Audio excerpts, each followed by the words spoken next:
Hi to all. आप सबको मालूम होगा कि केजरीवाल जी को अरेस्ट किया गया था और जब इनका अरेस्ट हुआ था उसके बाद में आपने देखा कि कल हाईकोर्ट यानी कि दिल्ली का जो हाईकोर्ट है उन्होंने यहाँ पे कुछ बातें कही और कुछ बातें बताने के बाद में केजरीवाल जी को भेज दिया गया है ईडी की कस्टडी के अंदर। लेकिन अब यहाँ से हमारे एग्जाम के लिए क्या क्या चीजें इंपॉर्टेंट है हम लोग इस सेशन के अंदर उसको डिस्कस करेंगे। यहाँ पे आप लाइन देख पा रहे होंगे, Arvind Kejriwal highlights probe agency asked to respond to Arvind Kejriwal petition by 2 April. तो आइए जरा समझते हैं कि क्या हुआ था और अभी कल का जो जजमेंट आया है उसमें क्या कहा गया है।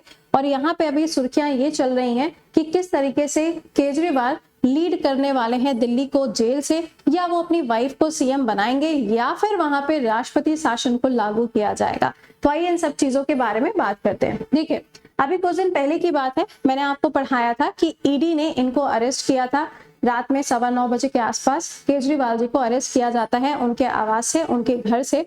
और इसके बाद में ये जो अरेस्ट था, ये अरेस्ट क्यों किया गया था? तो लिकर की जो नई पॉलिसीज आई थी उसके चलते इनको अरेस्ट किया गया था। इनके ऊपर मनी लॉन्ड्रिंग का जो केस है उसको भी बनाया गया है, यानी कि मनी लॉन्ड्रिंग के केस के अंदर अगर किसी का नाम आ जाता है तो फिर उसे बेल मिलना मुश्किल हो जाता है। तो मनी लॉन्ड्रिंग का जो केस है वो भी इनके ऊपर बना है। अब हुआ क्या, कल हाई कोर्ट ऑफ दिल्ली जो है, यानी कि दिल्ली का जो हाई कोर्ट है, उन्होंने कल जजमेंट दिया और इन्होंने कहा कि ये जो केजरीवाल जी को अरेस्ट किया गया है अब इनको कस्टडी के अंदर भेजा जा रहा है, वो भी ईडी की कस्टडी के अंदर 28 मार्च तक। यानी कि अब इनसे की जाएगी पूछताछ मनी लॉन्ड्रिंग के केस को लेके, लिकर पॉलिसी को लेके, क्योंकि इनसे पहले भी कुछ ऐसे नेता या कुछ ऐसे लीडर्स रहे हैं जिनको अरेस्ट किया गया था, जैसे कि मनीष सिसोदिया जी को या सत्येंद्र जैन जी को। इन लोगों को पहले ही अरेस्ट कर लिया गया था लेकिन इनके ऊपर अरेस्ट का वारंट नहीं आया था। अब इनको भी अरेस्ट किया गया तो अब ईडी इनसे 28 मार्च तक पूछताछ करेगी, सारी चीजों को यहाँ पे क्लेरिफाई किया जाएगा, यानी कि आज पूरी पूछताछ इनसे होने वाली है। अच्छा ठीक है, अब ये तो बात हो गई कि इनके ऊपर पूछताछ की जाएगी। सेकेंडली, इनके द्वारा यानी कि केजरीवाल जी के द्वारा एक पिटीशन भी फाइल की गई थी सुप्रीम कोर्ट के अंदर। अब उसके ऊपर जो जवाब आना है वो जवाब कब आता है अभी इसके बारे में नहीं पता, लेकिन यहाँ पे कुछ सवाल खड़े होते हैं। पहला सवाल, क्या केजरीवाल जी जेल से सरकार को चलाएंगे? दूसरा, या केजरीवाल अपनी वाइफ को एज अ सीएम अपॉइंट करेंगे, या फिर दिल्ली यूनियन टेरिटरी है तो यहाँ पे उपराज्यपाल होंगे, तो क्या उपराज्यपाल अपनी शक्तियों का इस्तेमाल करते हुए दिल्ली के अंदर राष्ट्रपति शासन को लागू कर सकते हैं? तो आइए जरा इन तीनों सवालों के जो जवाब हैं उनको हम यहाँ से जान लेते हैं।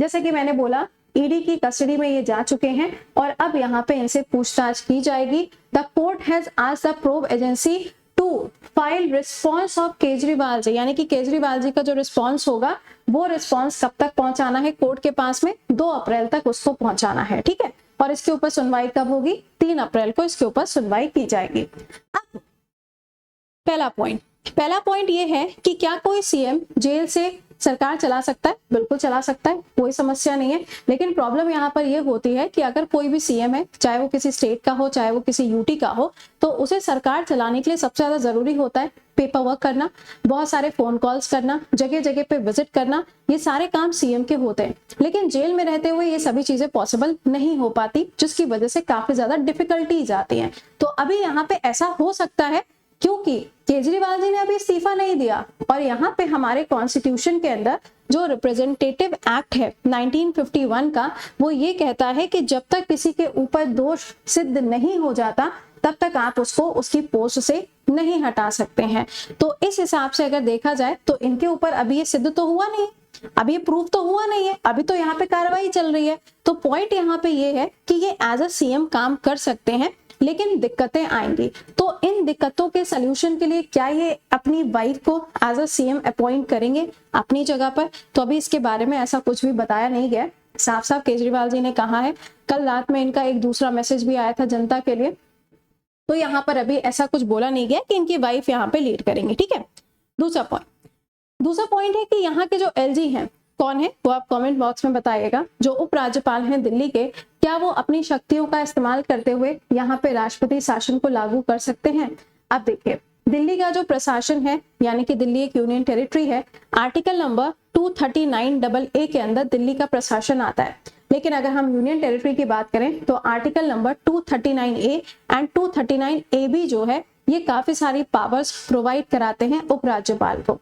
उपराज्यपाल जो है इनके पास में पूरी पावर होती है, अगर उस पर्टिकुलर यूटी के अंदर जो काम हो रहा है, जो कामकाज हो रहा है, अगर वो संविधान के हिसाब से नहीं हो पा रहा है या वहां पे प्रॉपर तरीके से चीजें नहीं हो पा रही हैं, प्रॉपर फंक्शनिंग नहीं हो पा रही है, तो उस कंडीशन में एलजी यानी कि उपराज्यपाल अपनी पावर का इस्तेमाल करेगा और वहां पे राष्ट्रपति शासन को इम्पोज किया जा सकता है, प्रेसिडेंट रूल लगाया जा सकता है।